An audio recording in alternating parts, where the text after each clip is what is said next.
Desde Bucarest nos llega la triste noticia de que esta mañana, a consecuencia de un infarto de miocardio, ha fallecido el general de aviación Ignacio Hidalgo de Cisneros, miembro del Comité Central del Partido Comunista de España. Con el más sincero dolor comunicamos esta noticia a nuestros oyentes, seguros de que en sus corazones suscitará la misma honda pena que nos embarga a nosotros. Ignacio Hidalgo de Cisneros y López de Montenegro nace el 11 de junio de 1894 en Vitoria, criado en una familia aristocrática y de larga tradición militar. Su padre, Ignacio, fue alférez de caballería en la Segunda Guerra Carlista y jefe de la escolta real de Carlos VII. Su abuelo, Francisco, jefe del Estado Mayor de Zumalacárregui en la Primera Guerra Carlista.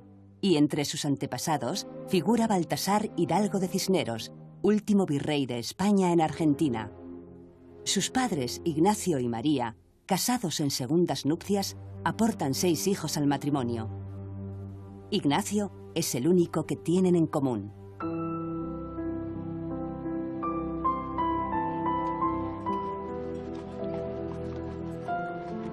Desde la muerte de mi padre en 1903, vivíamos en Vitoria, mi madre, mi hermana Rosario, mi hermano Miguel y yo. Mis hermanos de padre no vivían con nosotros, aunque también residían en Vitoria. Solían pasar el verano en Cidamón, donde yo les acompañaba algunas temporadas. La infancia de Ignacio transcurre entre los fríos inviernos de Vitoria, donde estudia en el Colegio de los Maristas, y los apacibles veranos que pasa en las fincas familiares de Cidamón y Canillas, en La Rioja. En Vitoria tiene su primer contacto con la aviación. En los terrenos del Aqua se instala en 1911 la Escuela de Aviación del francés Leoncio Garnier, que tiene como socio a Heraclio Alfaro Fournier, nieto del conocido fabricante de naipes. Y en Vitoria precisamente se estableció Leoncio Garnier, uno de los pioneros de la aviación francesa, donde puso un taller de automóviles y también hizo una escuela de aviación en la Aqua. Yo creo que Cisneros no podía ignorar esto que estaba pasando y a través de sus amigos, don Heraclio Alfaro, eso despertaría en él, como despertó en muchos chicos de aquella época. Heraclio Alfaro consiguió que sus padres le mandasen a Francia para hacerse piloto de aeroplano. Mis otros amigos y yo no veíamos otra solución para llegar a ser aviadores que entrar en una academia militar. Pues en aquella época, para ingresar en la aviación militar, era indispensable ser oficial de cualquier arma o cuerpo del ejército.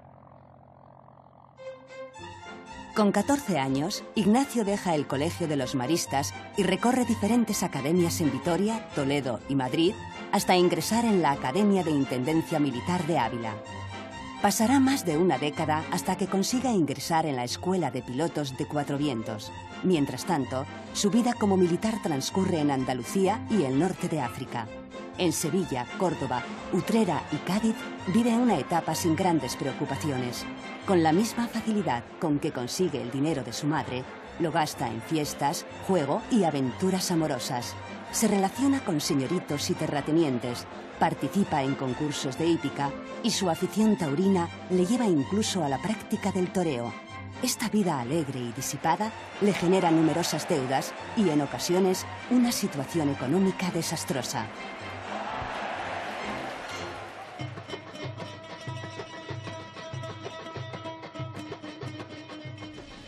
En 1909, la primera gran derrota del ejército español en el norte de África, conocida como el desastre del Barranco del Lobo, hace aumentar los efectivos españoles en la guerra contra las tribus rifeñas.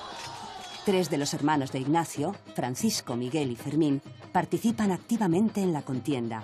Fermín salda las deudas que Ignacio ha contraído en Sevilla y le induce a pedir destino en África.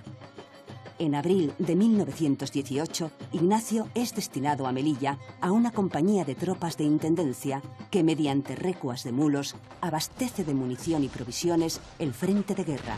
Su trabajo es duro y peligroso.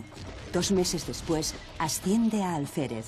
Su intento por aliviar el sufrimiento de los soldados le acarrea el primer arresto.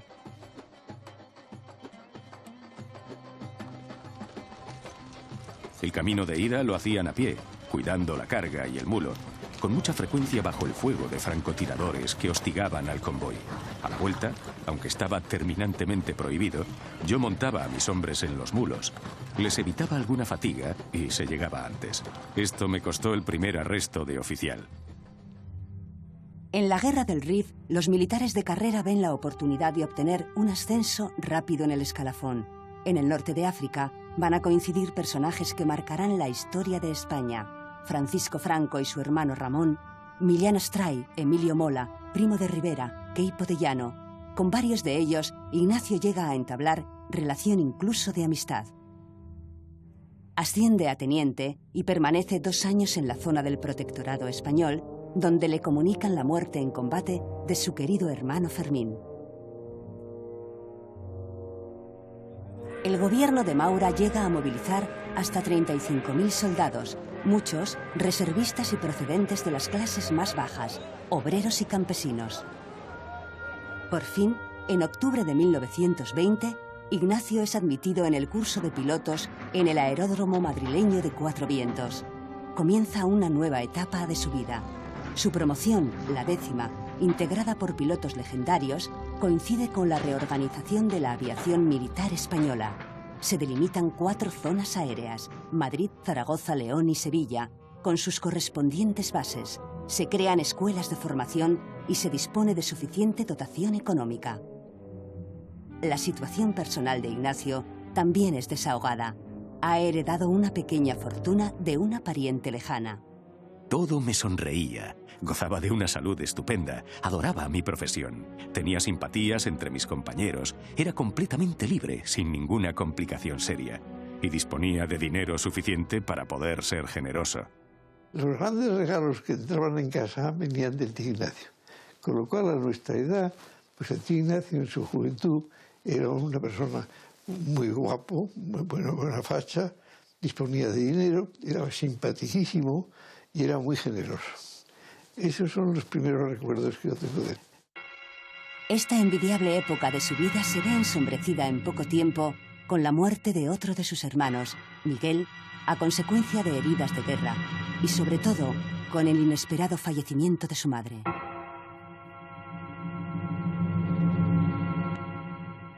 Tras 2 años en la península, en 1922 Ignacio recibe la orden de volver al norte de África. Su escuadrilla interviene muy activamente en la recuperación del territorio perdido 1 año antes en el desastre de Anual. Desde el punto de vista militar, el ejército español se esfuerza en contener el avance del líder rifeño Abdelkrim. Ignacio participa en misiones para abastecer las posiciones aisladas. Se vuela a muy baja altura, son vuelos casi suicidas. Allí se desarrolló lo que se llamó el vuelo a la española. Había que hacer explotar a los nidos de ametralladoras o de fusileros que había en las colinas. A veces eso exigía meterse en un valle, entre 2 montañas, de tal forma que el piloto y el observador iban expuestos a un fuego que venía de arriba abajo. Hay numerosas heridas de impactos de bala en que el piloto o el tripulante en ese momento, al observador, recibía un tiro que le entraba de arriba abajo. Eso era el vuelo a la española. Había que arrimarse al blanco para que el vuelo fuera productivo, es decir, para acertar. Esta valentía, demostrada por los pilotos españoles, se ve empañada por el uso de armas químicas por primera vez en la historia contra población civil. Ignacio Hidalgo de Cisneros se atribuye en sus memorias haber sido el primer aviador en arrojar bombas con gas mostaza desde un Farman F-60 Goliat en la Guerra de Marruecos. En aquellos días, debido al Goliat, me tocó realizar una faena verdaderamente canallesca, que me proporcionó el vergonzoso y triste privilegio de ser el primer aviador que tiró hiperita desde un avión. Tengo que confesar que ni por un instante se me ocurrió pensar que la misión que me habían encomendado fuera una canallada o un crimen. También debo decir que no recuerdo haber tenido el menor remordimiento por lo que hacía. Es increíble la naturalidad con que pueden hacerse las mayores barbaridades cuando se tiene una cierta mentalidad. Es curioso los años que tuvieron que pasar para que yo me diese cuenta de la monstruosidad que cometía tirando gases a los poblados moros. Yo creo que fue asimilado por los pilotos que lo que hacían era en realidad la única forma de ganar esa guerra brutal. Incluso entre algunos más progresistas había la idea de que con esta guerra, con esta campaña de gases, de bombas químicas, la guerra acabaría más pronto, entonces se salvarían muchas vidas. Un tipo de racionalización que en realidad cubrió o dio permiso para una guerra absolutamente brutal. Las armas químicas se utilizan con profusión durante la Primera Guerra Mundial. En la Guerra de África, no solo España en Marruecos, sino también Francia en Argelia, hacen uso de este tipo de armamento. La hiperita no es más que gas mostaza y prácticamente todos los profesionales, todos los aviadores de la época la utilizaron, si recibían la orden de utilizarla, ¿no? Ellos cumplían la orden. La hiperita es un gas que impregna a la persona y los tejidos blandos los va destruyendo, crea ampollas, incluso si se aspira, la garganta, los pulmones. Pero la técnica consistía, bueno, eso es más efectivo si se lanza en un momento en que no hay viento. Y entonces, en algunos zocos donde había concentraciones de personas, una concentración importante de personas, allí es donde se lanzaba. A la población civil, sí, en los zocos no se bombardeaba solo a concentraciones armadas de soldados marroquíes, sino a la población civil, sí. Hace días eran terribles, pero esto lo hicieron todos. En agosto de 1924, en una misión de hostigamiento, el Bristol F-2B que pilota Ignacio, acompañado del capitán José Pouso, es derribado por fuego de rifeños que habían simulado ser aliados. El capitán recibe un impacto en la mejilla e Hidalgo de Cisneros en la pierna derecha. Aunque el Bristol se estrella, ambos son rescatados por rifeños aliados que los trasladan al hospital de la Cruz Roja en Melilla. Recuperado de sus heridas y tras realizar un curso de hidroaviones en Barcelona, Ignacio vuelve a Melilla, a la base de hidros de El Atalayón.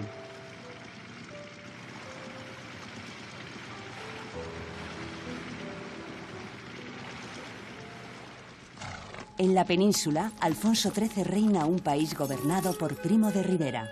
El rey ha dado el visto bueno a la dictadura. Miguel Primo de Rivera pacta con los franceses y consigue asestar el golpe definitivo a Abdelkrim en la batalla de Alhucemas en septiembre de 1925, que propiciará el fin de la Guerra de Marruecos 2 años después.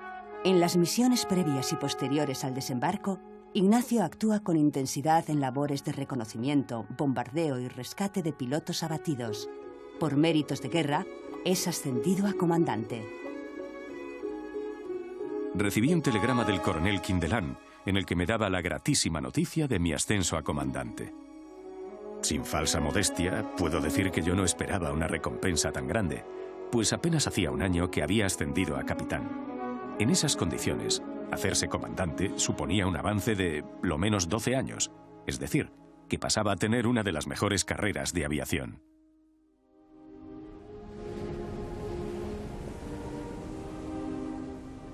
En mayo de 1928, una patrulla de Breguet liderada por Hidalgo de Cisneros aterriza en Cabo Yubi, donde ha sido nombrado jefe de escuadrilla.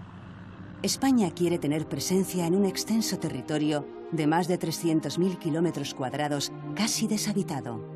Además, tiene el objetivo de prestar apoyo logístico y cobertura militar a los aviones franceses de la línea aeropostal La Tecore, que dispone allí de una base logística. Comienza así la segunda gran etapa africana del comandante Hidalgo de Cisneros, el Sáhara español. Cabo Yubi es un fuerte defendido por los integrantes de una compañía disciplinaria. Cuenta con una tienda para intercambios comerciales con los indígenas y los hangares del aeródromo. Sin apenas distracciones, es un lugar desolador, azotado por el viento y la arena del desierto.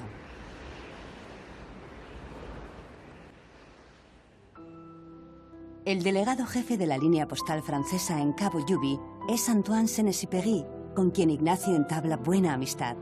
El que años después sería mundialmente conocido por su obra El Principito, escribía entonces Correo del Sur. Disfruta de la simpatía del comandante vasco, quien en una ocasión le salva del ataque de un perro de la base. Saint-Exupéry y yo nos habíamos hecho bastante amigos. Me gustaba charlar con él. Era culto y buena persona. Solía invitarlo a comer con nosotros. Una noche, estando en mi habitación, oigo cerca de mi ventana grandes voces pidiendo socorro. Salgo inmediatamente y encuentro a Saint-Exupéry tirado en el suelo, tratando de defenderse de aquel perrazo que ya le había mordido en el hombro y que lo atacaba con verdadera furia. Intenté separarlo, pero no había manera, hasta que le di un golpe en la cabeza con un montante de avión. Así pude liberarlo de aquella fiera. Por fortuna no fue tan grave como temíamos, y a la semana celebramos su curación con un gran banquete. De Cabo Yubi, la escuadrilla de Ignacio se traslada a Villa Cisneros, enclave situado más al sur, en una península batida por un viento de mayor intensidad, pero con un aeródromo en mejores condiciones. Ignacio se gana la amistad del famoso sultán azul del desierto, el jefe saharaui Merebi Rebo, al cobijar a los miembros de la caravana de su hermano, que había sido atacada por una tribu enemiga. Con ese gesto, Hidalgo de Cisneros rompe la hostilidad que existía hacia los europeos, con frecuencia apresados en el desierto por los indígenas, para pedir un rescate. Sus dotes de diplomacia consiguen una actitud menos beligerante hacia los españoles. Pueden moverse con mayor libertad por el desierto, comparten cacerías de gacelas y antílopes con los jefes tribales y les invitan a ver las dunas y cabilas desde el aire. Mientras Hidalgo de Cisneros está al mando, ningún avión ni aviador es secuestrado en la zona. Paradójicamente, esta buena relación motiva el relevo en el Sáhara del comandante Hidalgo de Cisneros.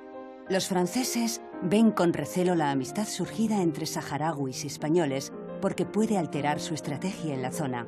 Además, el gobernador de Villa Cisneros, el comandante Romeral, no aprueba la iniciativa de Ignacio de comprar, con el fin de liberarlos, los esclavos negros que trabajan en la base y son obligados a entregar el sueldo a sus amos saharauis. Ignacio vuelve a Melilla, aunque realiza frecuentes desplazamientos a la península. Su prestigio militar va en aumento y en 1930, a la edad de 36 años, es nombrado piloto del Alto Comisario en Marruecos. Este puesto le concede absoluta libertad. Sigue relacionándose con las clases privilegiadas, pero comienza a ser consciente de que la mayoría social española vive muy alejada del ambiente que él mismo frecuenta. Yo disfrutaba y me aprovechaba de aquellos privilegios, pero tengo que decir que ya entonces, en varias ocasiones, sentí una especie de vergüenza de las cosas que hacía o veía hacer y que comprendía que no eran justas. No voy a describir ni una corrida en Sevilla, ni a la mujer sevillana, pero en aquel ambiente único en el mundo, tomando chatos de manzanilla muy fría, sin moverte de tu sitio y viendo a los mejores toreros, tenía que ser un tío muy especial para no disfrutar de aquello, sin pensar en nada que pudiera complicar la vida en aquellos momentos. Conozco personas que ya van falleciendo que eran admiradoras en el aspecto físico, pero también en el aspecto atractivo, porque era muy simpático, era muy abierto, era muy expresivo, tenía detalles. A la señora siempre les llevaba un perfume, era un hombre muy dadivoso, al mismo tiempo que tenía un atractivo especial.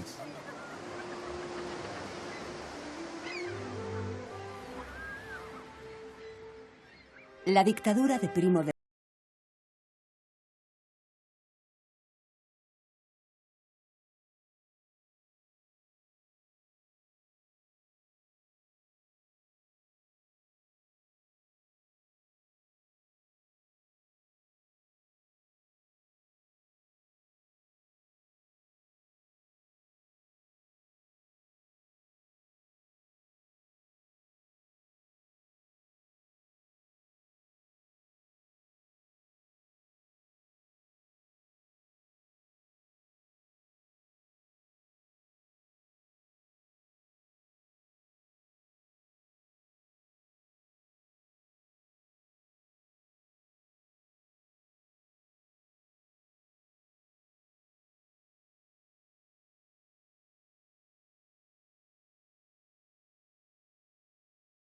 Franco simplemente aportó una excusa, por no decir que mintió. Una excusa que alguien se lo creyó, pero cualquier profesional sabe que en el Palacio Real no hay niños jugando un día de diario a las 8 de la mañana o a las 7 de la mañana. Es casi imposible, ¿no? Yo creo que al final se le encogió, se le cerró el esfínter, como se dice en aviación, y no bombardeó, no tuvo la decisión de bombardear. Tras el fallido intento, los implicados en la sublevación huyen a Portugal y posteriormente a París. Allí estrechan relaciones con los dirigentes políticos republicanos en el exilio. Ignacio comparte mesa y mantel especialmente con Indalecio Prieto y Marcelino Domingo. También con Ramón Franco, Queipo de Llano y otros personajes que van a jugar un papel destacado en los próximos años. Ignacio escribe a su hermano Francisco una carta en la que explica por qué ha participado en el golpe contra la monarquía. Dicen que soy criminal, cobarde y vendido al oro ruso. No comprenden que por un ideal se dé todo. No comprenden que quisimos traer la República sin hacer sangre y que para evitarlo y evitar las matanzas de Francia o de Rusia, prescindimos de elementos y dejamos de hacer actos que influyeron mucho en el fracaso. Pero algún día cambiarán las cosas y podremos hablar todos. Esta premonición de Hidalgo de Cisneros se cumple apenas 3 meses después, cuando las elecciones municipales del 14 de abril del 31 dan la victoria a la coalición republicano-socialista. El rey Alfonso XIII inicia un exilio sin retorno.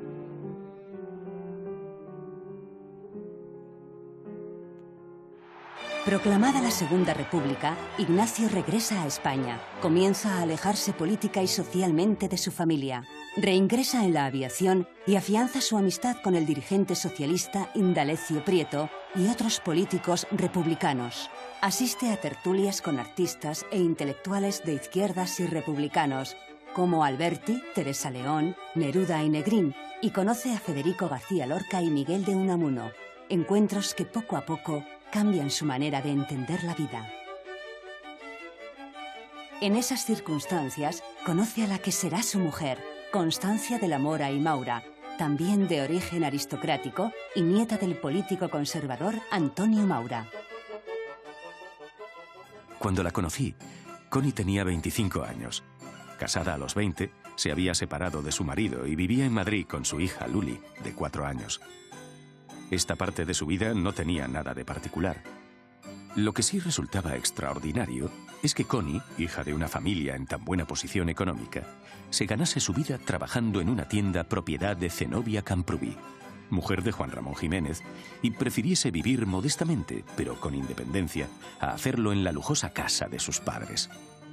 Su familia no concebía que una mujer de su clase fuera una sincera y entusiasta republicana. Constancia se había separado de su primer marido, Manuel Bolín, un cazafortunas malagueño. Ignacio y Connie, como le llaman sus allegados, esperarán hasta la aprobación de la primera ley del divorcio en España, en febrero de 1932, para casarse. El matrimonio civil es rechazado por sus familias. La reacción pues, fue negativa en el sentido que, y poco menos que delegaron en mi padre el que hiciera lo posible para que no cometiera esa barbaridad. Hay que decir que naturalmente mi familia era tradicionalmente muy religiosa, conservadora, católica, monárquica durante todo el momento. Entonces coincidió que no solamente era un matrimonio civil, sino tenía un aspecto político, un aspecto religioso que distanciaba de la familia.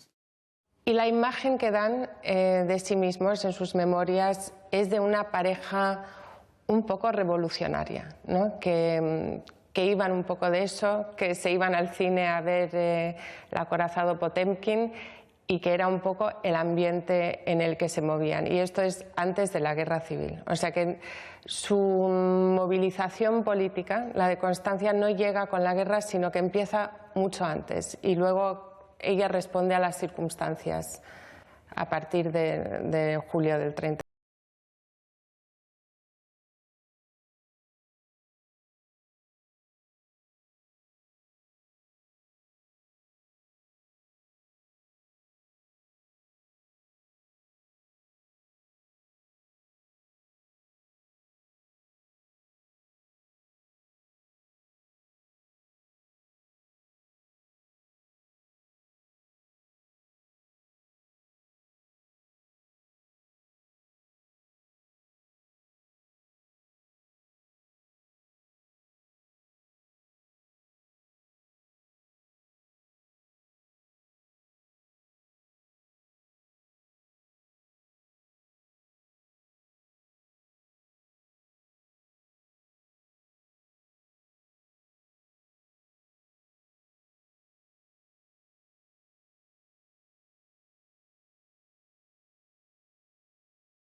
país. Vestido con su uniforme de comandante, para eludir los controles policiales, lo traslada oculto en el maletero del coche desde Madrid hasta la frontera de Irún. Hidalgo regresa a su puesto diplomático en Roma. Estaba entregado 100% a la causa republicana y decidido a dar todo por ella. Pero como no pertenecía a ningún partido ni a ninguna organización política, obraba siempre por intuición, como un francotirador. Mi único contacto con el mundo político puede decirse que era Indalecio Prieto, pero para don Inda yo era un buen amigo, una buena persona con la que se podía contar y nada más. Prieto, el prestigioso líder socialista, jamás intentó atraerme hacia el socialismo. En septiembre de 1935, Hidalgo de Cisneros regresa a España. El creciente abismo entre los partidarios de las derechas e izquierdas es patente.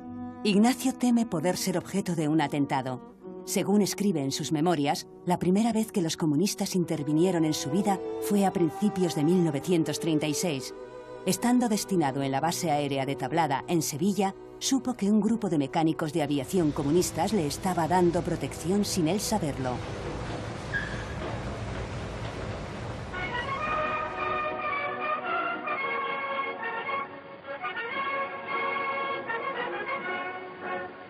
El triunfo del Frente Popular en febrero de 1936 trae consigo una remodelación de los cargos de aviación. El general Núñez de Prado, a quien Hidalgo de Cisneros impartió clases de vuelo en los años 20, asume la Dirección General de Aeronáutica. Por su parte, Ignacio es nombrado ayudante del nuevo presidente del gobierno y ministro de la Guerra, Santiago Casares Quiroga.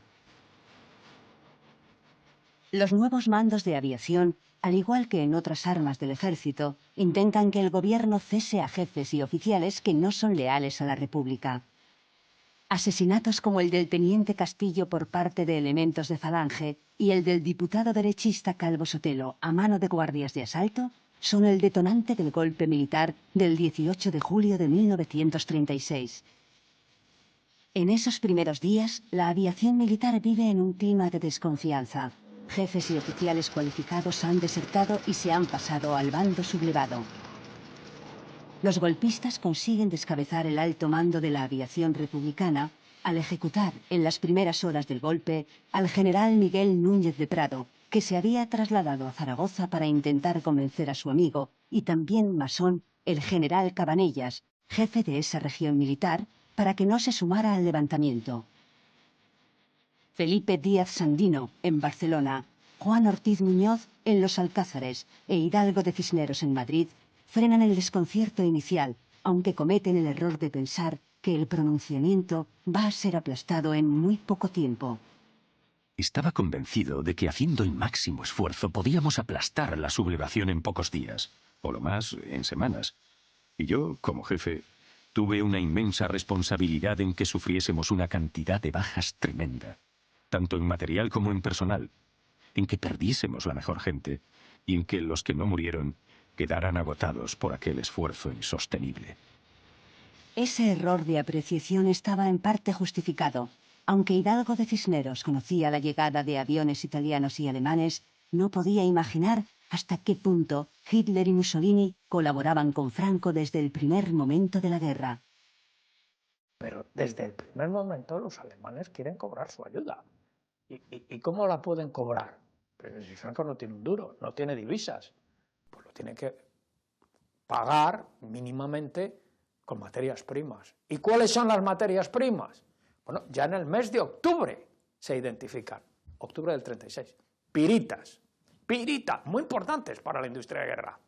Y luego, naturalmente, cuando se va a Bilbao y se conquistan se toman las minas de Vizcaya, mineral de hierro. En septiembre del 36, Prieto, ministro de Marina y Aire del gobierno de Largo Caballero, había nombrado al comandante Hidalgo de Cisneros jefe de las recién creadas Fuerzas Aéreas de la República, las FARC. Ante la escasez de efectivos humanos y aéreos, Hidalgo de Cisneros compagina las funciones directivas con su participación personal en misiones de caza y llega a utilizar aviones de transporte como el Douglas DC-2 que transforma en bombarderos. Un mes más tarde, con 42 años, es ascendido a teniente coronel. Hidalgo de Cisneros encabeza una aviación que se constituirá con una generación de pilotos de extracción social muy diferente a las anteriores.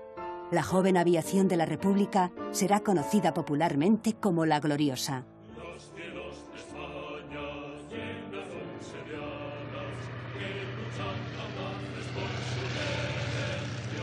Uno de esos pilotos es el guipuzcoano Félix Urtubi Ercilla, ascendido a capitán a título póstumo por su heroica actuación en combate. En su última hazaña, en septiembre del 36, cuando las existencias de aviones de la República eran muy escasas, Urtubi, agotadas las municiones, lanza su avión Nieuport 52 contra un Fiat CR-32 de la aviación legionaria italiana. El piloto italiano sobrevive. Según recoge en sus memorias Hidalgo de Cisneros, Urtubi fue el primer aviador en el mundo en llevar a la práctica este ataque suicida, precursor de los kamikazes en la Guerra del Pacífico. Mientras Franco se asegura la ayuda de la aviación alemana e italiana, Francia e Inglaterra niegan la ayuda militar a la República, amparándose en el llamado Pacto de No Intervención, que Alemania e Italia incumplen desde el comienzo de la guerra. Las protestas de la República caen en saco roto. Solo la Unión Soviética comienza a enviar efectivos a finales de verano del 36, lo que da a la República la iniciativa aérea, hasta entonces en manos de la aviación hispana de los franquistas, la aviación legionaria italiana y la Legión Cóndor alemana. Yo creo que la Unión Soviética no solo no nos dejó de lado, sino que fue el único país que se arriesgó a una guerra con Alemania y con Italia, ayudando con armas que fueron pagadas por España, pero en aquel momento que un país nos vendiera armas era fundamental. Y eso se tradujo en que la Unión Soviética en la zona republicana consiguió un enorme prestigio. Durante aquellos terribles meses, me convencí de que los comunistas querían de verdad ganar la guerra, defender la República y el pueblo, y hacían todo lo humanamente posible para conseguirlo. Eran los mejores patriotas que yo había conocido. Como también yo quería ganar la guerra y estaba decidido a darlo todo para conseguirlo, a finales de 1936, después de este examen de conciencia, pedí el ingreso en el Partido Comunista de España. El Partido Comunista en la guerra no ha sido esencialmente un partido bolchevique. Es un partido un poco de aluvión en donde se han metido mucha gente, bueno, que son comunistas. Los que quieren es defender a la República, ¿no? Activamente, en vez de hacer el idiota, como hacen algunos otros partidos, que no mencionaré. Y una situación después, la derrota, el buró político en el exilio, en donde ahí sí hay un proceso de bolchevización. Las fuerzas aéreas republicanas frenan la ofensiva contra Madrid en la batalla de Guadalajara gracias al asesoramiento que recibe Hidalgo de Cisneros por parte del general soviético Smuskiewicz. Mientras tanto, la República cubre las numerosas bajas convocando nuevas plazas para pilotos y especialistas en aviación, lo que da la oportunidad de inscribirse a muchos jóvenes que antes de la guerra, debido a su procedencia social, no hubieran podido cumplir su sueño. Un total de 800 alumnos, en 4 promociones, son instruidos como pilotos en la URSS. La instrucción de pilotos y la adquisición de armamento en la URSS no sale gratis. Se sufraga con las reservas de oro que el Banco de España ha depositado en Moscú. Hidalgo de Cisneros y el ministro Indalecio Prieto elaboran las peticiones de armamento que solicitan a la URSS para las fuerzas aéreas republicanas. Y en cuanto se comparan los precios de los aviones soviéticos, expresados en dólares, con los precios de los aviones italianos y alemanes expresados en dólares, hay un evidente paralelismo, más o menos, si acaso, con una sobrefacturación, ¿por parte de quién? ¿Por parte de quién? No de los rusos, de los alemanes, de nuestros queridos amigos alemanes, a Franco. ¿Y por qué? Bueno, pues porque los alemanes lo que querían era explotar en la mayor medida posible las fuentes de la economía española. Lo hicieron vía inversiones, lo hicieron vía comercio y lo hicieron vía suministros. Que desde luego quienes sobrepreciaron los aviones, los pocos aviones que enviaron a la República fueron los franceses, con sobreprecios del 30 y del 40%. Eso sí que es la ayuda del Frente Popular, la ayuda del Frente Popular al Frente Popular. Eso está demostrado. Hidalgo de Cisneros y su mujer, Constancia, también miembro del Partido Comunista, se han distanciado de Indalecio Prieto, que considera una traición su afiliación al Partido Comunista y le reprocha además injerencias soviéticas en la actuación de las fuerzas aéreas republicanas. Hidalgo de Cisneros explica en diferentes testimonios que Prieto, aunque le pidió su dimisión, no se atrevió a destituirle por miedo al Partido Comunista y a la gente de aviación, en la que el comunismo despertaba numerosas simpatías. Los principales jefes de aviación se habían afiliado al Partido Comunista de España.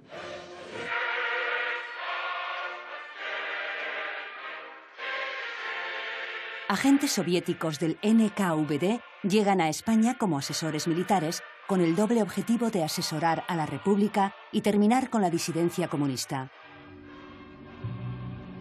Las purgas de Stalin tienen su exponente en España con la conocida Operación Nicolai, que culmina con el asesinato del dirigente del POUM, Andreu Nin. Un chalet en Alcalá de Henares fue la checa utilizada por los servicios secretos soviéticos para retener y torturar a Nin horas antes de su ejecución. Contrariamente a lo que se ha venido afirmando, investigaciones recientes señalan que ese chalet no había sido propiedad de Ignacio y Constancia de la Mora, sino de un diputado derechista, Rafael Esparza, asesinado en 1936. Este es el chalet donde estableció su residencia Ignacio Hidalgo de Cisneros y Constancia de la Mora, en Alcalá de Henares. Aquí es donde supuestamente la historiografía dijo que Andreu Nin fue torturado y asesinado. Sin embargo, los datos y el estudio sobre terreno nos indican todo lo contrario. Ni este chalet tiene sótano donde Andreu Nin pudo ser torturado, ni tiene una salida hacia la carretera de Pastrana donde supuestamente Andreu Nin fue asesinado. El único chalet que en la ciudad de Alcalá de Henares tenía todas esas características y funciones policiales era el chalet de Rafael Esparza, que está justamente en la otra punta de la ciudad, y un diputado derechista asesinado en los primeros días de la guerra en Madrid, y ese chalet sí tenía sótano y salida hacia la carretera de Pastrana. Es ahí donde supuestamente Andreu Nin fue torturado, sacado y asesinado en las inmediaciones de la ciudad de Alcalá de Henares. Con lo cual, la hipótesis de Hidalgo de Cisneros y Constancia de la Mora como partícipes del asesinato de Andreu Nin caen por su propio peso en la ciudad. La operación Nicolai fue una operación de la KGB, NKVD, para la cual contó con la ayuda de comunistas españoles, por supuesto, comunistas españoles, agentes españoles y policías comunistas, policías españoles que habían ingresado en el Partido Comunista. La idea de vincular a Hidalgo de Cisneros con Nin es completamente absurda, completamente absurda.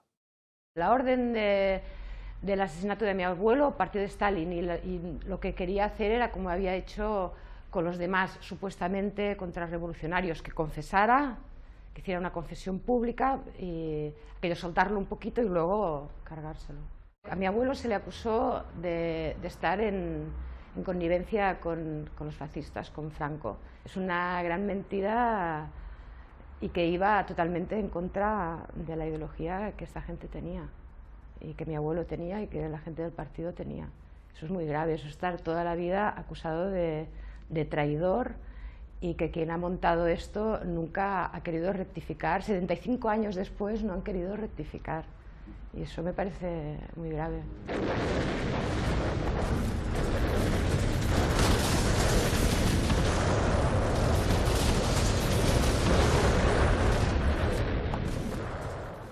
Constancia de la Mora, al igual que su marido, se emplea a fondo en la defensa de la República. Crea hogares infantiles, organiza casas de reposo para los aviadores y participa activamente en las evacuaciones de niños de Madrid a distintas ciudades de la costa mediterránea. Su hija Luli es enviada a la URSS en uno de los primeros barcos con hijos de aviadores y militares. Viajan con maestros españoles y son acogidos en casas de niños distribuidas por diferentes ciudades soviéticas. No supe nunca más nada de mi madre. Se quedó llorando como una magdalena porque se quedaba sola, con los dos hijos, Vicente se llama mi hermano, y nos fuimos, y se quedó sola. Los soviéticos nos trataban muy bien. A los niños españoles cuando llegamos ahí nos trataron muy bien. Nos dieron de todo, nos repartieron por diferentes casas de niños. Traían intérpretes, porque nosotros no sabíamos el ruso. Traían intérpretes, dábamos clases, estudiábamos en la escuela, todo. Con la tranquilidad del buen trato que Luli recibe en Odessa, Constancia continúa atendiendo a los niños que se encuentran en peor situación, aunque su trabajo de mayor proyección lo va a desempeñar como responsable de prensa de la República. Su formación cultural y su conocimiento del inglés y del francés le confieren el perfil idóneo para tratar con los periodistas extranjeros destacados en España. Ernest Hemingway, Gerda Taro, Robert Capa, Jay Allen, John Dos Passos o los escritores y brigadistas André Malraux y George Orwell darán a conocer a través de sus crónicas, textos y fotografías la guerra civil que ven desde el bando republicano. En el bando franquista, el cargo homónimo al de Constancia lo desempeña Luis Bolín, hermano de su primer marido y la persona que contrató el avión de Havilland, Dragón Rapid, que el 18 de julio del 36 trasladó a Franco de Canarias a Tetuán. En la primavera del 37, el gobierno de Largo Caballero cae después de los sucesos de mayo en Barcelona. Azaña nombra a Juan Negrín al frente del nuevo gobierno y mantiene a Prieto como ministro de Defensa Nacional. En junio, Hidalgo de Cisneros es ascendido a coronel. Año y medio de guerra pasa factura a la salud del jefe de las Fuerzas Aéreas Republicanas, que sufre 2 colapsos cardíacos. Junto a Constancia, se traslada a Moscú para recuperarse en una clínica de reposo y visitar a su hija Luli.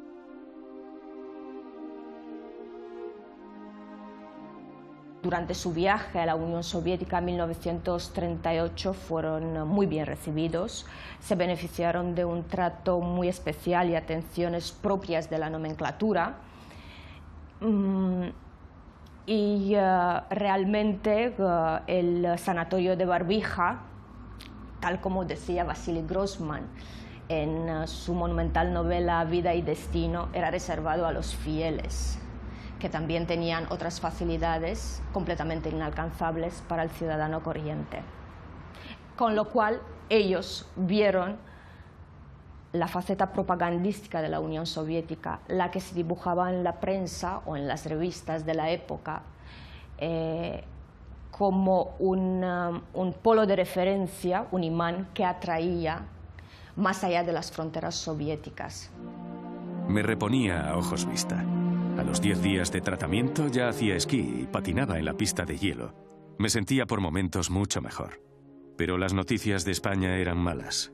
Después de la liberación de Teruel por las tropas republicanas, el enemigo comenzó una intensa contraofensiva para recuperar la ciudad. En aquellas circunstancias, yo no podía continuar en la Unión Soviética. Un día antes de regresar a España, mantuve una larga conversación con el mariscal Vorochilov, ministro de Defensa, sobre la marcha de nuestra guerra. Y allí él se entrevista por encargo de Prieto. Prieto le da un encargo secreto. Dice, bueno, ya que usted se va a un sanatorio a recuperar y a restablecerse, se tira 3 o 4 semanas en Moscú, yo quiero que usted consiga que los rusos nos den aviones. De su viaje a Moscú, Hidalgo consigue que los rusos envíen armamento, aviones de caza y algunos aparatos de bombardeo. Aunque en ningún caso el envío cubre las necesidades de la República, sirve para preparar la ofensiva del Ebro en verano de 1938. Y Stalin no ayudó a la República con aviación y con armas modernas, durante este periodo entre un año, entre noviembre del 37 y noviembre del 38. Yo creo que esencialmente, porque no podía desguarnecer el frente chino. Mientras Stalin reduce sustancialmente su ayuda, Franco sigue incrementando apoyos, no solo de los regímenes alemán e italiano, sino también a través de banqueros y empresarios españoles y extranjeros.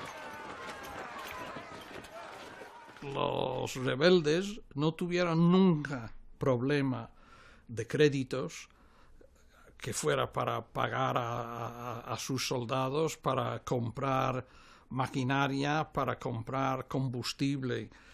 Hay una anécdota que yo creo que retrata eso perfectamente, que es que después de la batalla de Teruel, cuando los franquistas ya habían reconquistado Teruel, y eso fue el comienzo de el gran avance hacia el Mediterráneo, el dueño de la compañía petrolera Texaco, que era un americano alemán o alemán-americano, miembro de la organización nazi, la Auslandorganisation, vino a España y estaba en un avión viendo la retirada republicana y los republicanos perseguidos por las tropas rebeldes.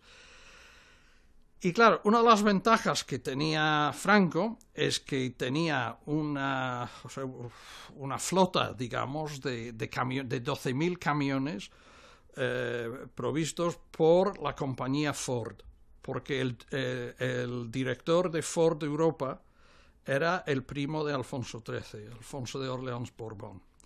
Y cuando Torquil Riba volvió a Estados Unidos, cenó con Henry Ford y le dijo: mira, que vamos ganando, porque acabo de estar en España, he visto tus camiones con mi gasolina persiguiendo a los republicanos. En Europa, la situación se complica. El 29 de septiembre del 38, los gobiernos de Alemania, Italia, Francia e Inglaterra firman el Acuerdo de Múnich, por el que se cede el territorio checoslovaco de los Sudetes a Hitler. Las democracias occidentales no son capaces de contrarrestar el auge del fascismo y las posibilidades de la República se desvanecen. Los últimos miembros de las brigadas internacionales salen de España. Se estima que más de 35.000 voluntarios procedentes de 50 países lucharon en el bando republicano desde el comienzo de la guerra. Cerca de 10.000 dejaron la vida en suelo español.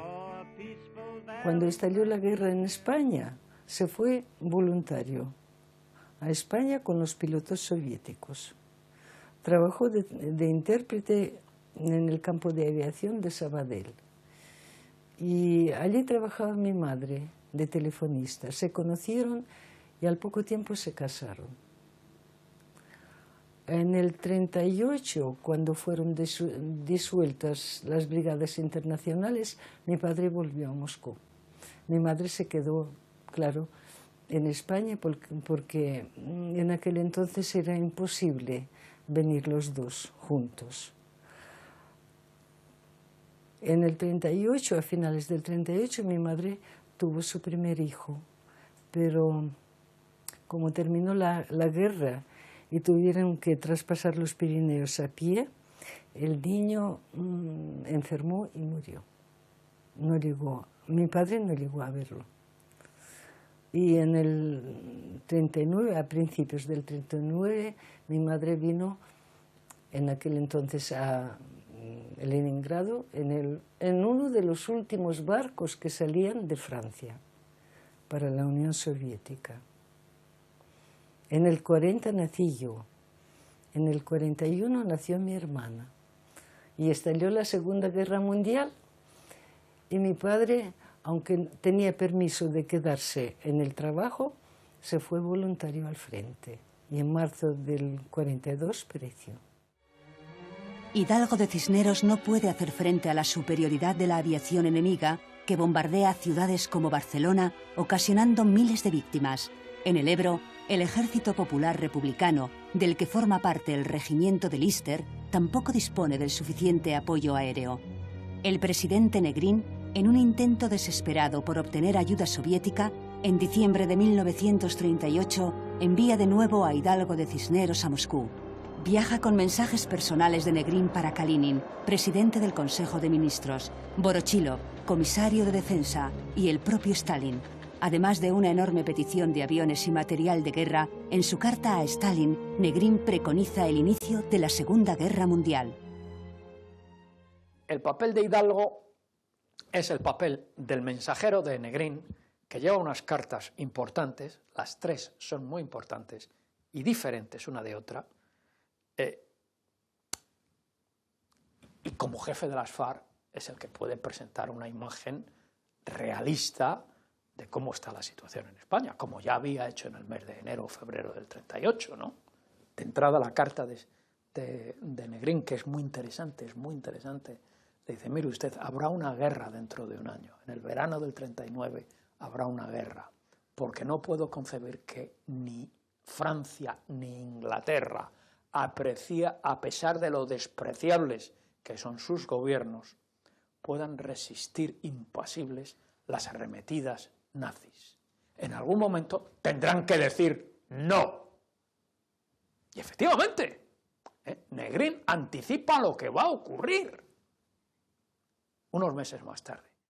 Yo creo que Stalin comprometió a su país seriamente ayudándonos. Es un envío muy importante, el más importante que nunca hicieron los soviéticos. Y las armas empiezan a llegar por aquel momento, ya demasiado tarde. Acompañado de Vorochilov y Molotov, Stalin recibe en el Kremlin a Hidalgo de Cisneros. Durante la cena a la que también es invitada Constancia, se interesa por el cambio de rumbo ideológico en la vida de Ignacio.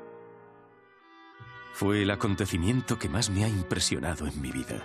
Me hicieron numerosas preguntas muy diversas, incluso acerca de mi familia. Tenían curiosidad por conocer cómo había pasado yo al campo de las izquierdas. Me quedé muy asombrado cuando Stalin me habló de un bisabuelo mío, que fue el último virrey de Argentina, y al que debieron despedir de mala manera a los criollos. También me preguntó qué me parecía el vino tinto que estábamos bebiendo, y si era mejor que el de La Rioja. Ya le habían dicho que yo era de por allí.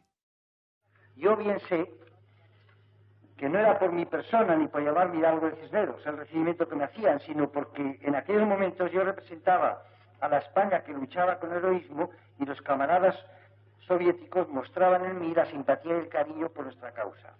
No tengo evidencia de que fueran agentes. Tengo la sospecha de que Ignacio sí lo fue, y Constancia creo que era más comunista de lo que la gente sabía, pero quizás no era tan importante en el partido como ella creía que era.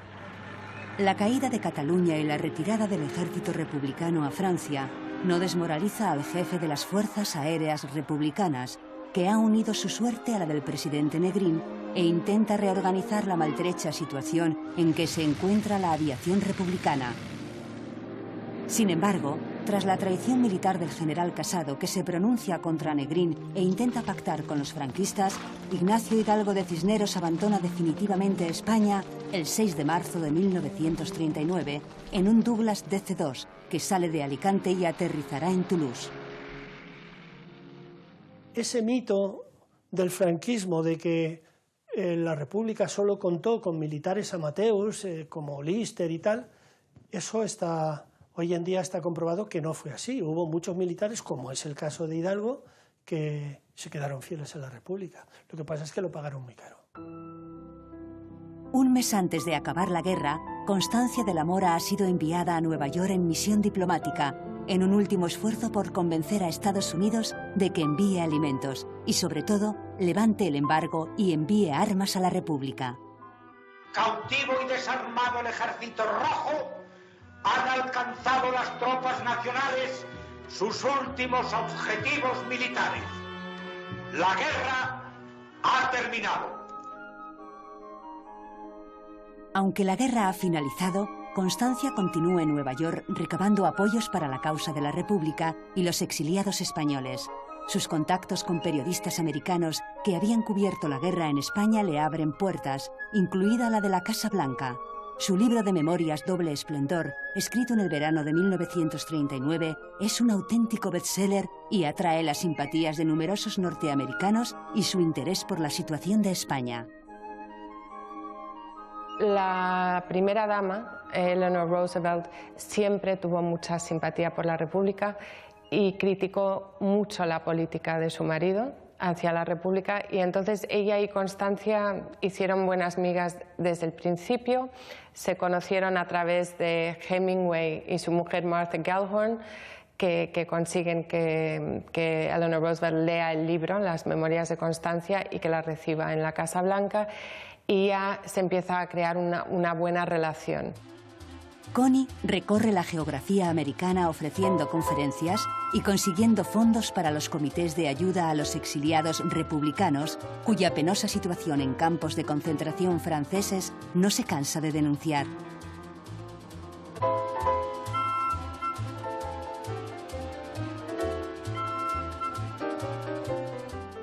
Al finalizar la guerra, Hidalgo viaja de París a la URSS, donde rechaza el grado de general de la aviación soviética.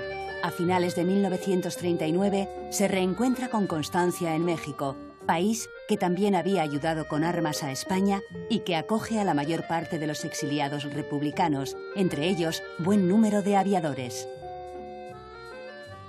Los intentos por que Luli salga de la URSS y se reúna con ellos en México no darán resultado hasta 1946, pero para entonces el matrimonio Ignacio-Constancia llevará 4 años disuelto. El tío Ignacio, si era una persona que tenía un atractivo con las mujeres, pues el hombre es débil y cae en la tentación. Entonces, él fue un hombre, no fue fidel en el matrimonio, no fue fiel en el matrimonio. Y por lo tanto, Constancia de la Morra empezó a notar que su marido era, pues como tenía fama de serlo, ¿no? El matrimonio de Constancia Hidalgo, que parecía un matrimonio tan romántico y bueno, que compartieron unas experiencias muy bonitas, muy intensas, muy duras. Con el final de la guerra prácticamente se disuelve ese matrimonio. Y Ignacio parece que tenía una amiga, pero ni siquiera sé si esa amiga, si eso fue algo duradero o importante. En diciembre de 1940, Connie intenta regresar a Estados Unidos para reanudar su programa de conferencias y su trabajo por los refugiados españoles, pero le niegan el visado de entrada. En Europa, Hitler ha firmado con Stalin un pacto de no agresión que sorprende incluso a muchos comunistas y que de facto coloca al Partido Comunista en una situación muy incómoda ante la opinión pública norteamericana. Este es uno de los motivos a los que alude la primera dama Eleanor Roosevelt cuando confirma por carta a Connie la negativa del Departamento de Estado de regresar a los Estados Unidos.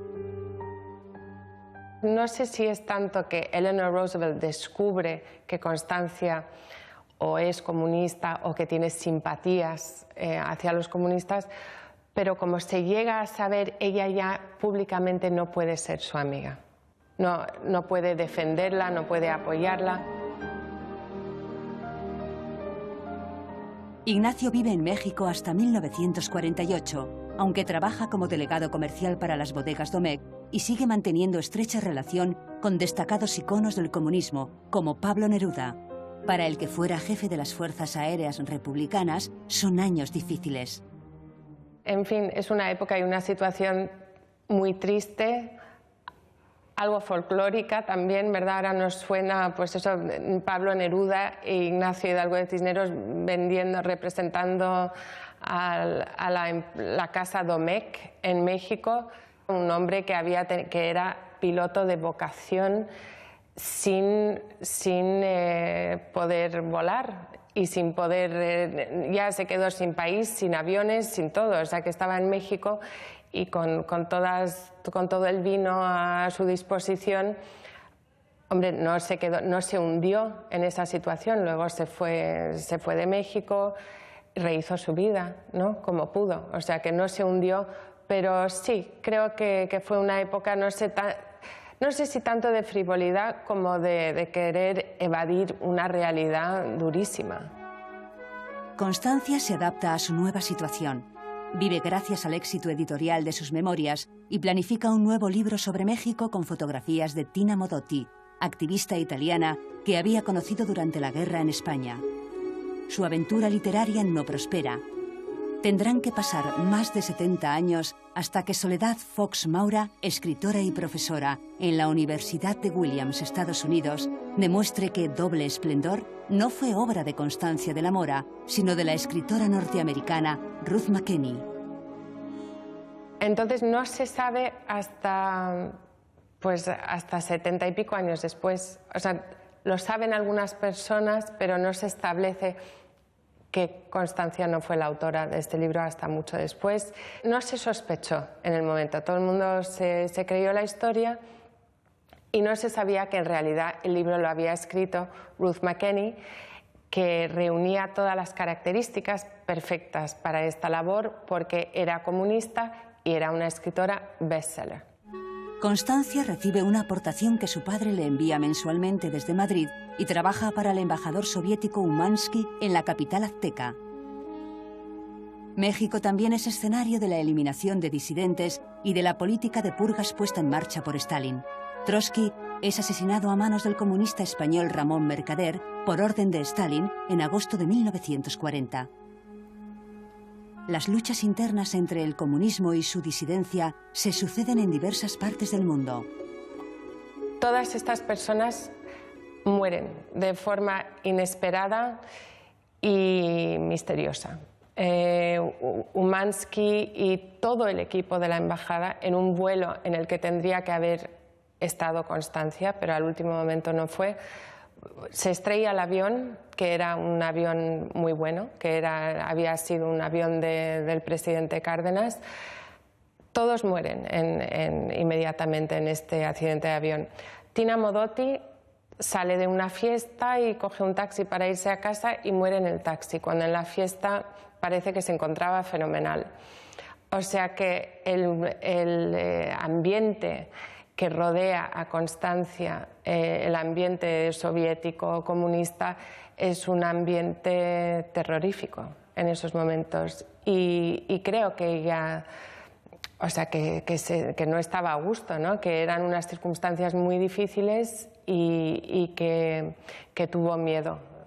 Y de hecho se sacó un seguro, se hizo un seguro, una póliza de seguro por si tenía algún accidente.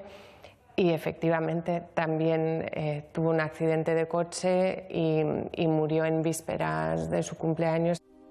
Constancia de la Mora muere en Guatemala en 1950 a los 43 años, en un accidente de coche al fallar los frenos del vehículo en el que realizaba una excursión en compañía de su amiga Mary O'Brien. El conductor y el resto de los ocupantes del vehículo no sufren heridas de consideración.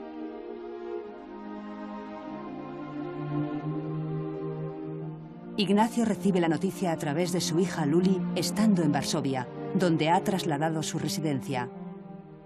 La muerte de Connie fue para mí un golpe muy duro. Aunque separados, continuamos teniendo una gran amistad. Fue enterrada en un cementerio lleno de flores y de grandes árboles, situado en un lugar precioso al pie de los volcanes.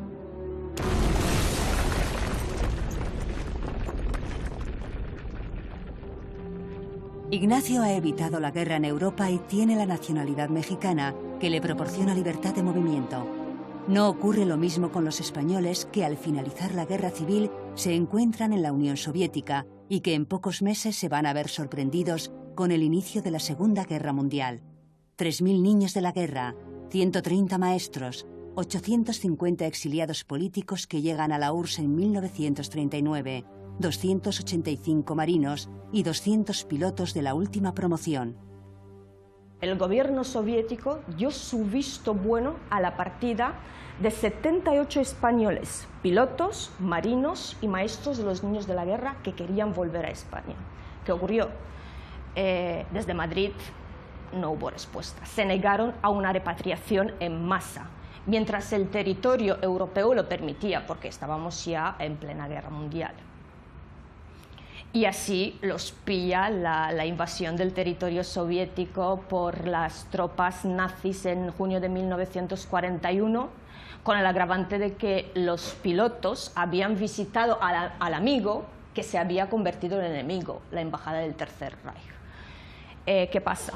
Después de la invasión, Laurent Beria, el comisario del pueblo para asuntos internos, ordenó el internamiento de estos españoles en el campo de concentración de Norilsk, situado en el norte de la URSS, en el Círculo Polar Ártico. У них продолжалось до лета 1941 года, поскольку как только началась Великая Отечественная война, как только Германия напала на Советский Союз, так тотчас же эти люди были интернированы. Но их дальнейшая судьба была судьба непростого интернированного человека, изолированного от общества. Вначале они были отправлены в тюрьмы, потом они пошли по лагерям, они пошли по системе ГУЛАГа, где работали тем, кем их заставляли работать.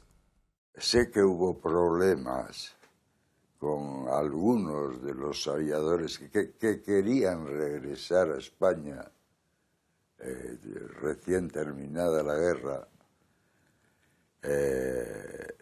y que no eran comunistas, no tenían ninguna razón ideológica para quedarse en la URSS. Pero en ese momento el gobierno soviético no permitió que ese regreso. La explicación que yo he conocido es que esos aviadores conocían los secretos del desarrollo de la aviación soviética y era peligroso que salieran. Los aviadores republicanos que se quedan en Europa sufren las consecuencias de la Segunda Guerra Mundial. Esta situación es aún más difícil para los pilotos españoles que se encuentran en la URSS. El régimen de Stalin cierra las fronteras. Él quiso marchar a México. Primero que ahí tenía parientes que huyeron de España. Y solamente por eso siempre estaba en la lista negra, porque era antisoviético, porque quería marcharse de Rusia. No porque no le gustaba Rusia, el idioma, el clima. Todo esto para él es muy difícil. Terminó la guerra, era piloto, mi marido estaba condenado a muerte. Pasó los Pirineos a pie a Francia. En Francia le metieron en un campo de concentración, vigilado por los moros. Me contaba que iban a hacer sus necesidades y eso, los moros les pinchaban, ya sabes, por el trasero, vamos, por no decir el nombre. Y lo pasó muy mal allí, muy mal, en el campo de concentración de Francia. Los franceses los trataron bastante mal. Luego me contó pues, que se enteró la Unión Soviética de que había allí españoles, refugiados, que lo estaban pasando mal. Algunos se fueron para Bélgica, muchos se fueron a México. Y a él le preguntaron si quería la Unión Soviética y se fue para la Unión Soviética, él con otros españoles. Los pilotos y militares españoles no son admitidos en el Ejército Rojo, salvo contadas excepciones, en las que solo se les permite enrolarse en unidades guerrilleras o de sabotaje. Yo creo que la postura de la Unión Soviética era ambigua. Por un lado, pues mira, se proclamaba que la Unión Soviética ha participado en la Guerra Civil Española, ayudando al pueblo español a luchar contra Franco, contra fascismo, al fin y al cabo, pero al mismo tiempo, a nivel de ponerlo en práctica, a muchos republicanos, exrepublicanos, exiliados en la Unión Soviética, se les negaba de entrar en el ejército a nivel, a excepción pues mira de unos grupos de sabotaje que se creaban, no se fiaban de ellos. Yo creo que esto es a mi opinión es la parte de este concepto de que la gente que ha vivido fuera de la Unión Soviética no se puede fiar, y esto era el concepto de Stalin. y este concepto se aplicaba a todos. Los tres principales militares comunistas, que son Cordón, Lister y no sé quién más, Modesto, a los que se les asciende, llegan a ser generales, no intervienen en el conflicto europeo. No se les da mando en el ejército soviético. No se fían. En realidad, ¿quién se fía de los soviéticos? ¿No? ¿Quién se fía de los soviéticos? Son impenetrables, ¿no? Son impenetrables. La invasión de Rusia por el ejército alemán condena a numerosos republicanos al Gulag. A los extranjeros se les considera sospechosos. En el caso de los españoles, los primeros detenidos en junio de 1941 son 45 marinos en Odessa y 25 pilotos en Moscú. Las redadas contra los españoles en la Unión Soviética tuvieron un denominador común: el vehemente deseo de salir de la URSS. Y en consecuencia, las visitas a las embajadas extranjeras para obtener el pertinente visado, una acción peligrosa. Recordemos que ningún ciudadano soviético se acercaba a alguna embajada. Otros también se opusieron abiertamente a la línea política del Partido Comunista de la Unión Soviética, una línea política asumida dócilmente por el Partido Comunista de España en su exilio soviético, mientras que otros hicieron desafortunadas reflexiones o comentarios sobre el nivel de vida en la Unión Soviética, comparaciones con la vida en España o algún comentario banal clasificado como blasfemia. Con lo cual todas estas acciones requerían una elección en nombre de la pureza ideológica, la purificación de sus conductas en las catacumbas del paraíso.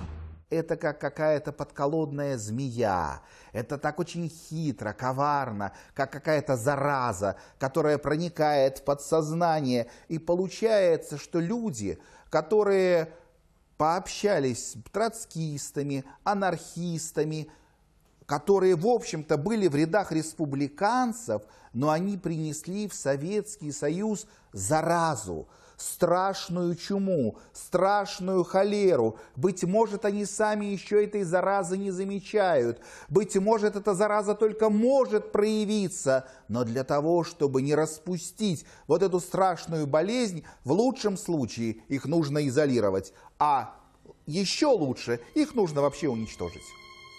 Aislamiento y muerte. Campos de trabajos forzados a los que los pilotos y marinos son trasladados sin juicio y sin fecha de retorno. Se calcula que unos 20 millones de personas son víctimas de este sistema de represión. Los españoles pasan entre 13 y 15 años presos, aunque hay casos como el del aviador aragonés Vicente Monclús, que recorre diferentes campos durante 18 años. El Gulag parece una sencilla palabra, acrónimo de Glavное управление лагерей o Dirección General de Campos, que con el tiempo llegó a definir el propio sistema concentracionario soviético. Retomando la metáfora popularizada por Solzhenitsyn, es el archipiélago en todo su esplendor. El trabajo esclavo en todas sus formas y la larga cadena concentracionaria, desde arrestos, interrogatorios, pavorosas torturas, transporte en cuervos negros, en vagones de ganado en barcos, campos de tránsito para la selección del ganado, la mano de obra, campos de trabajo forzado, en fin, vidas y muertes, destrucción lenta y sistemática del ser humano. То республиканцы не понимали, почему их, людей, которые никогда ничего плохого ни Сталину, ни Советскому Союзу не сделали, почему их всего-навсего за желание вернуться к своему правительству, вернуться на родину, подвергли такому страшному наказанию. Se estima que entre 185 y 300 españoles padecieron en el Gulag, de los que un 15% murió a consecuencia del trabajo, hambre y enfermedades. Los muertos son arrojados a las fosas comunes. La alimentación es muy deficiente: sopa de col, remolacha y zanahoria, un terrón de azúcar y arenques. El pan, entre 100 y 900 gramos, se reparte en función del cumplimiento del trabajo. Los prisioneros en campos siberianos y del círculo polar soportan temperaturas de hasta 65 grados bajo cero. El propósito del Gulag era económico. Efectivamente, aquellas fábricas de exterminio nazi, con sus cámaras de gas, con sus hornos crematorios, aquella forma particular de asesinato fijado por el sistema no tuvieron un equivalente soviético. El Gulag también era terrible, con su propósito económico, que se medía por los metros cúbicos de troncos cortados, por los kilómetros de vía de tren construidos o por las toneladas de carbón extraídos de las minas, metas que se alcanzaban con la vida de millares y millares de presos.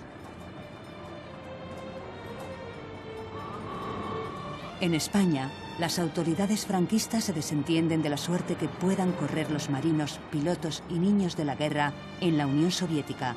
Los dirigentes del Partido Comunista de España tampoco se dan por enterados de la represión que sufren los pilotos y marinos en el Gulag. Creo que no fueron bien tratados porque se les separaron un poco del resto de la emigración, pero estuvieron en alguna ciudad trabajando allí en condiciones, sobre todo durante la guerra, que no eran nada fáciles, eso es claro.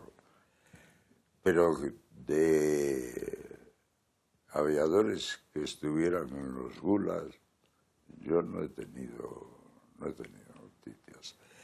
Y pienso que muchas veces eso forma parte de la propaganda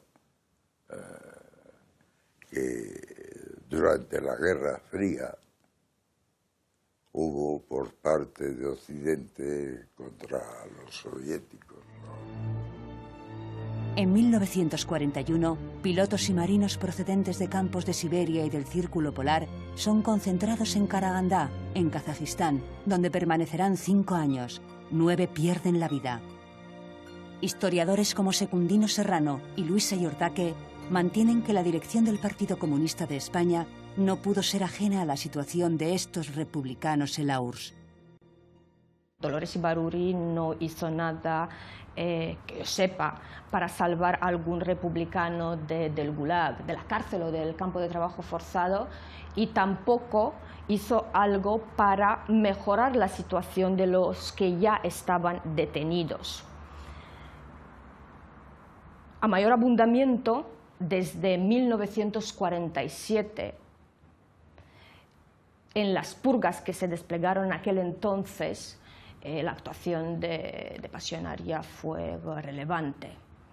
Y esto no lo digo yo, sino historiadores como Andrei Elpatievsky o Josefina Iturrarán, que rescataron de la oscuridad de los archivos soviéticos cartas y documentos que reflejan la delineación de una política por parte del Partido Comunista de España, una política que la llamo de palo, una política de puertas cerradas, la de nadie sale de aquí, una política de expedientes políticos positivos y negativos bajo los dictámenes de Dolores Ibarruri. No teníamos derecho a leer. Si del Partido Comunista de España sabían que nosotros leímos estos libros, nos podían detener. Es verdad. Carlos con los camaradas del partido no quiso nada, porque sufrió tanto y sufrió más del Partido Comunista de España que de los rusos, porque los rusos le trataban bastante bien. Eso es la verdad, es la verdad. Yo diría que menos se ocuparon los jefes españoles que residían en Moscú y vivían mucho mejor que los españoles de las provincias.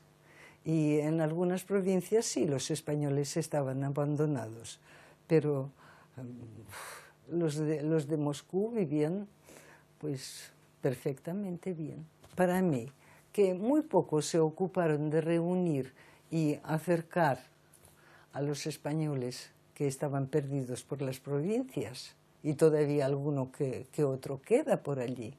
Yo nací ahí y vivía como un ruso, al revés. Yo, por ejemplo, mi padre me obligó a entrar al Partido Comunista de España. ¿Por qué? Para estar siempre más cerca del centro español, donde están todos los españoles, porque mi padre siempre soñaba que sus hijos van a España, así ocurrió. Yo, por ejemplo, para sacar el billete al teatro enseñaba carnet del partido, en el teatro o el cine, me ayudó. No notábamos, porque no sabíamos otra vida.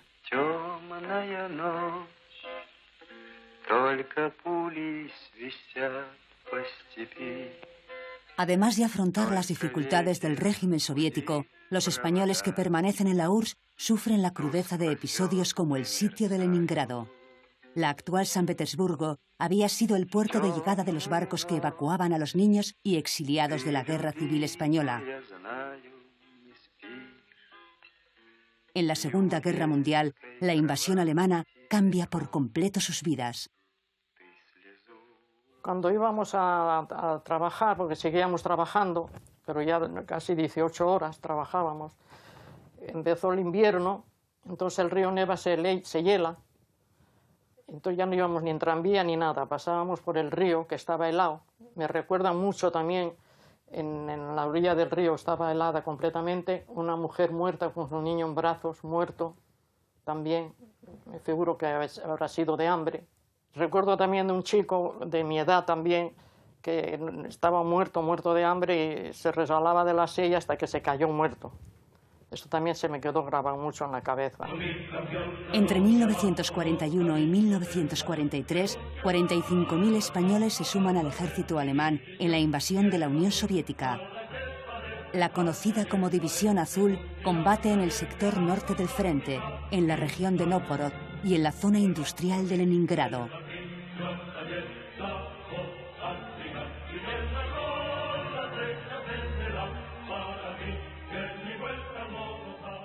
Empezó el bloqueo de Leningrado. Lo primero que bombardearon fueron las cosas de comestibles, los almacenes de comestibles, todo eso. Nos daban 100 gramos de pan al día. No había nada. Todos los almacenes de comestibles fue lo primero, lo que yo recuerdo, que bombardearon. Casi 5.000 divisionarios encuentran la muerte en combate, cifra a la que hay que sumar 18.000 entre enfermos, mutilados o fallecidos por congelación. Pero no todo es sufrimiento y muerte. Los soldados también establecen relaciones con la población civil, en cuya memoria todavía hoy perdura el recuerdo de aquellos hombres con uniforme del ejército alemán.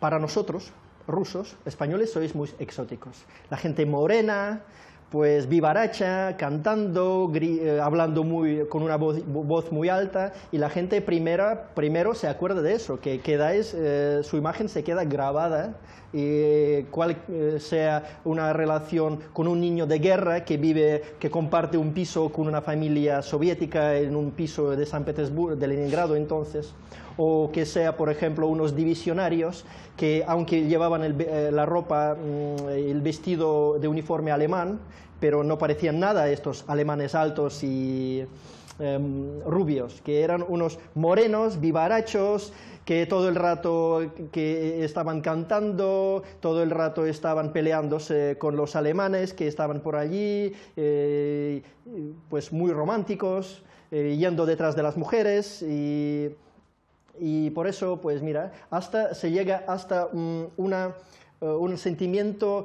muy paternalista por los campesinos rusos hacia estos pobres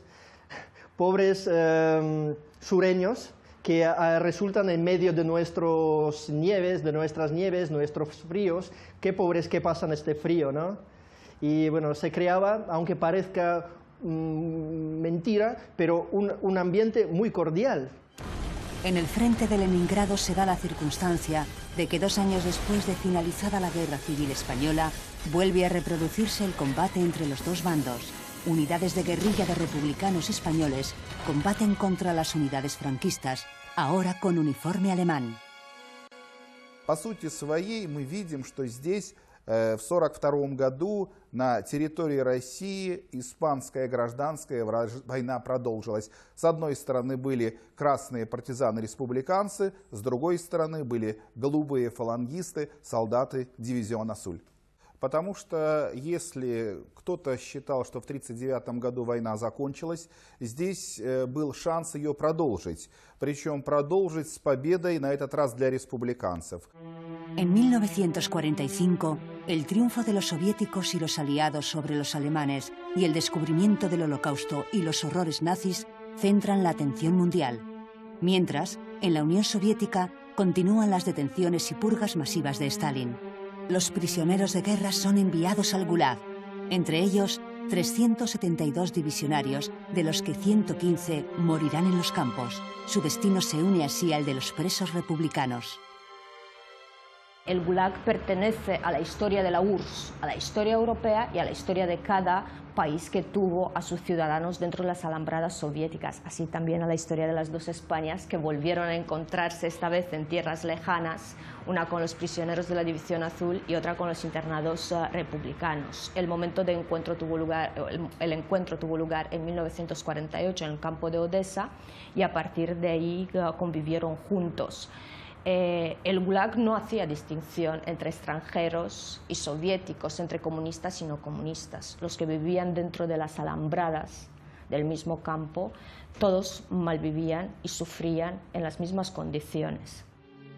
Las diferencias ideológicas quedan en las trincheras. El objetivo de republicanos y divisionarios es volver a casa. И получается, что в 50-м году в одном и том же месте соединяются люди совершенно разных политических взглядов, совершенно разных человеческих судеб, которых объединяет только одно – испанский язык. Когда все испанцы оказались в одном месте, в одном лагере, в Боровичах, что стало ясно? Стало ясно, что наиболее последовательные противники советской власти, сталинской системы, это все-таки бывшие республиканцы. Más allá de las diferencias ideológicas, si todavía las había, los republicanos y los divisionarios se convirtieron en un grupo completamente unido, con un único fin: sobrevivir a aquella larga tempestad, o como decía un piloto republicano, a aquel 1000 veces maldito infierno. Что только единство, только союз, только взаимная поддержка рано или поздно могут достичь главной цели. А главная цель для них стала возвращение домой, на родину. Patria o muerte. Terminada la Segunda Guerra Mundial, las autoridades españolas realizan los primeros contactos con las soviéticas para materializar el retorno de los prisioneros de la División Azul. Son intentos fallidos y no va a ser hasta después de la muerte de Stalin, en marzo de 1953, cuando se inicie un proceso generalizado de amnistías que incluirá la liberación de los españoles. En el barco liberiano Semiramis regresan 286 repatriados, en su mayoría pertenecientes a la División Azul, que habían estado cautivos en Rusia y que, merced a los desvelos de Franco y de su gobierno, vuelven a España y se reintegran a sus hogares. Entre los repatriados había también 38 republicanos, 12 eran aviadores. Uno de ellos, Francisco Aliaga, hijo de jornalero manchego, había sido instruido en la última promoción de Quirobabat. Miembro de la CNT, coincidió con los divisionarios en Karagandá. A su regreso, en sus relatos periodísticos, destacaría el anhelo común que todos tenían por regresar a su país.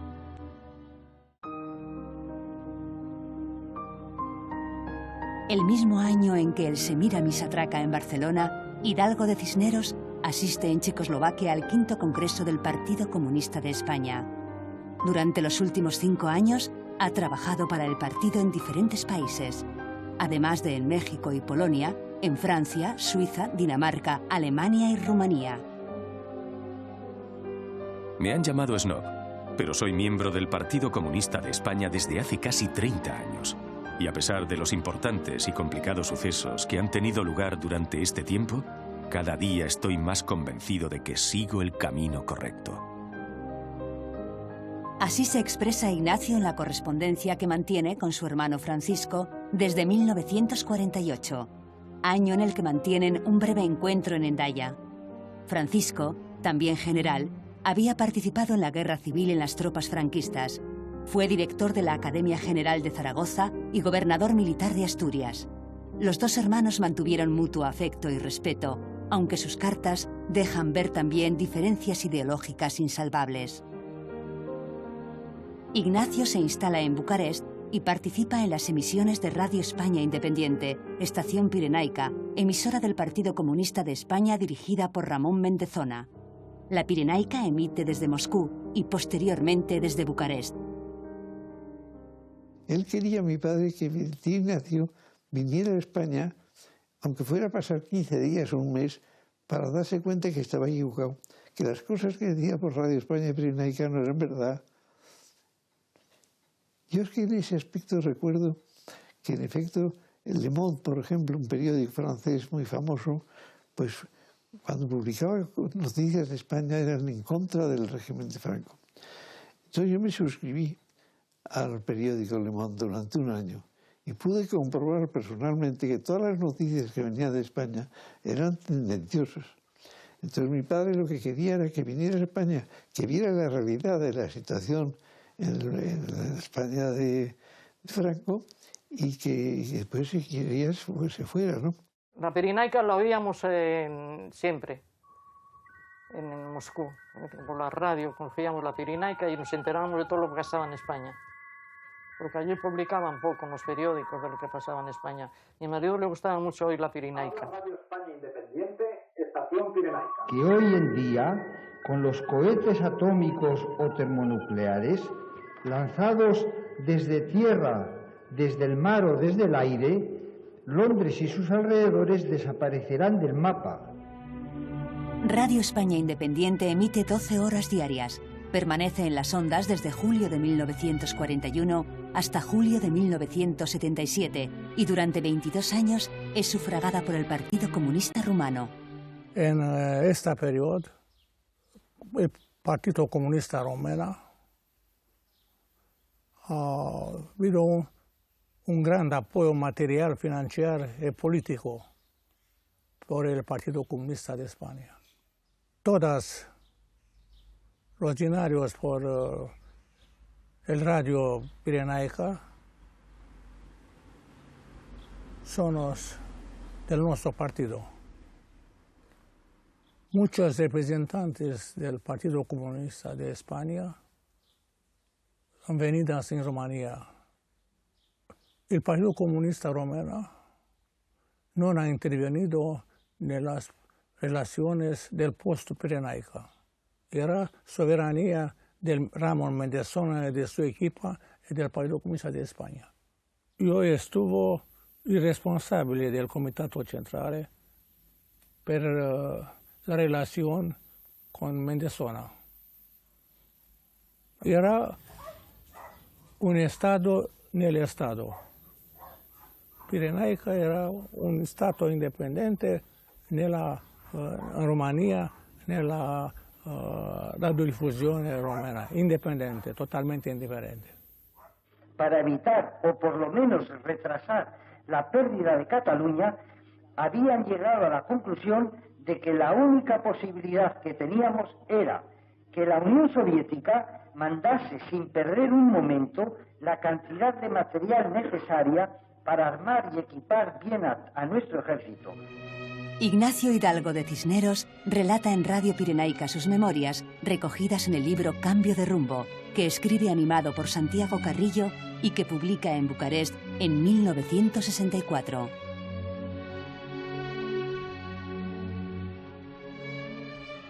La obra tiene buena acogida, se edita en alemán, francés y polaco y se utiliza en Rumanía como libro de texto para el aprendizaje del español.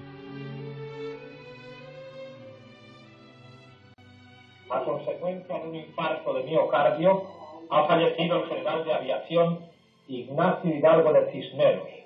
Habría cumplido el verano próximo 72 años. Con él desaparece uno de los insignes pioneros de la aviación española. Yo diría que a lo largo de toda su vida, antes y después de ser miembro del Partido Comunista, Hidalgo de Cisneros era un caballero, un hombre de gran dignidad, que siempre cumplía su palabra. Hidalgo de Cisneros, como aviador español, yo creo que ha sido uno de los más importantes o mejores pilotos que ha tenido la aviación española. Incluso singular, porque sin ser de una familia de aviadores, él era, como se sabe, un militar de intendencia, pues desde el principio demostró unas grandes aptitudes para el vuelo, hasta tal punto que enseguida le pusieron como instructor y voló aquellos aviones tan difíciles de la época y lo hizo muy bien. Hidalgo de Cisneros muere el 9 de febrero de 1966. Es enterrado con honores de general y al sepelio asisten autoridades y misiones oficiales de la URSS, Rumanía y otros países del este. Su sobrino Ignacio preside el cortejo y desde el exilio en Roma, Rafael Alberti le despide con el soneto Muerto en destierro. Los restos del general jefe de las Fuerzas Aéreas Republicanas son trasladados en 1994 al Panteón Familiar de Vitoria-Gasteiz. Al homenaje de la familia se suma un numeroso grupo de veteranos aviadores de la República. En general, que vuestro ejemplo lo guardemos siempre en nuestros corazones.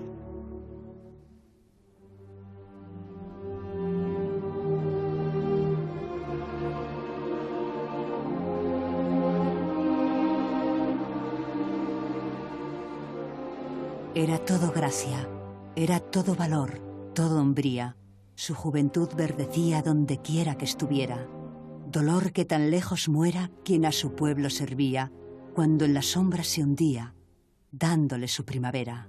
Pero aunque ya se haya ido, nadie piensa que ha partido quien tan alto ejemplo diera. Mirad cómo sueña y crece, árbol que siempre verdece al alba que nos espera.